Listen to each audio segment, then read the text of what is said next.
A sci-fi fan knows better than anyone why the genre is so beloved. But that doesn't mean it is the pinnacle of perfection. And, of course, those who do not like science in their fiction have plenty to complain about.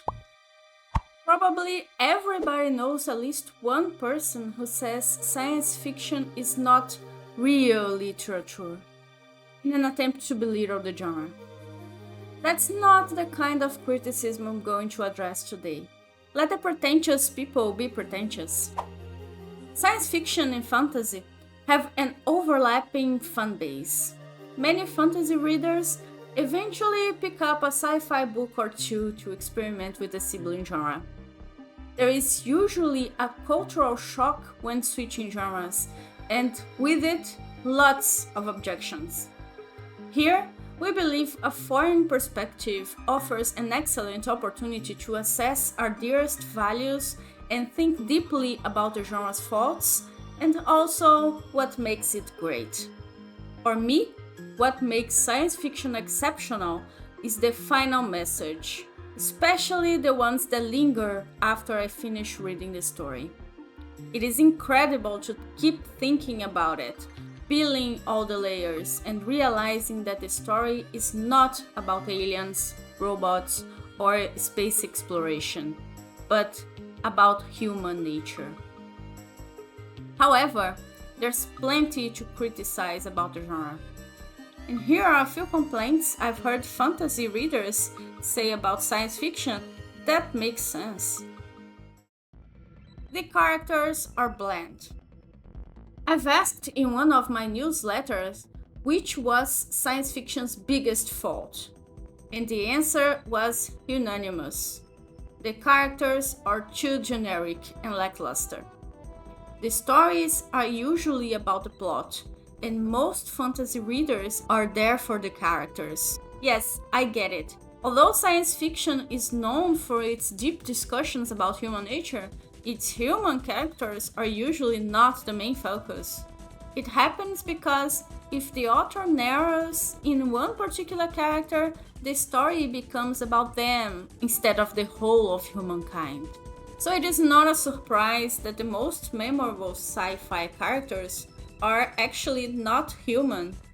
Think of Frankenstein's monster, HAL 9000, Murderbot, and all of the Porsches in Children of Time.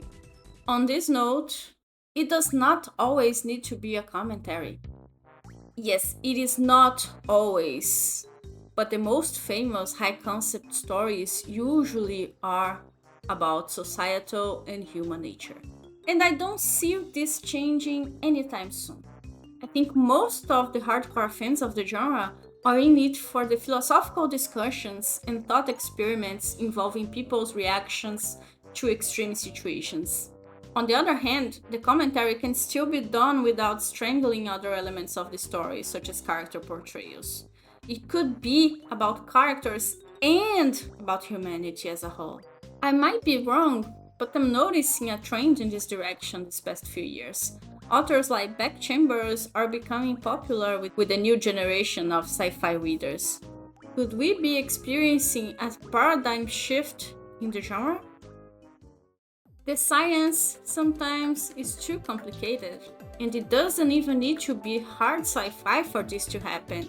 Soft sci-fi, or a scientific system that invokes too many paradoxes like time travel, can also get complicated. But I have to return the criticism for this point. I mean, there are a lot of popular books with intricate magic systems that people love to dissect and learn about. And they can be so much more counterintuitive than science. So, I think the problem with sci-fi is the usual blockage to anything related to science and technology. It is one common issue in science education. Science is often taught in such a convoluted way that some people feel they can never understand it, and thus they avoid it.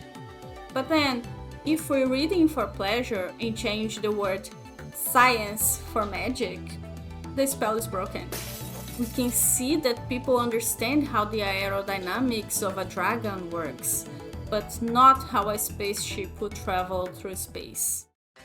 The writing is agonizingly dry. I guess the great Isaac Asimov is the epitome of dry writing in science fiction, and he was aware of it. It is true, compared to other genres, science fiction tends to sacrifice flowery prose to make the narrative simple and easy to follow. Maybe it is an attempt to make the science stuff more accessible. As we've seen before, this is a common criticism about the genre. Of course, this is a gross generalization, most applicable to the classics, but there's always Ursula K. Le Guin to use as a counterexample. Nevertheless, I believe we can see improvement in this department. Do you agree? There are no dragons. It is true, there aren't many dragons in science fiction. There are dinosaurs and aliens, even giant demons, but not many dragons. And he could afford to have more. That's it for today, folks. Have you heard any of these criticisms before? Do you have another one to add to my list? Let me know in the comments. See you next video. Ciao!